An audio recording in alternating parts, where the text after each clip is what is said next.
Pakistani showbiz industry کے senior اداکار عدنان صدیقی کی برطانوی بادشاہ چارلس سوئم سے ملاقات میں پاکستان کے حوالے سے دلچسپ گفتگو ہوئی۔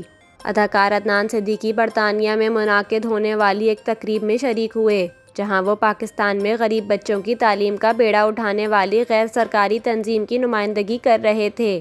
ایک انٹرویو میں عدنان صدیقی نے کنگ چارلس کے ساتھ ہونے والی گفتگو کے بارے میں بتایا کہ تقریب میں کنگ چارلس آئے، سب لوگ کھڑے تھے اور بادشاہ نے میری طرف رخ لیا۔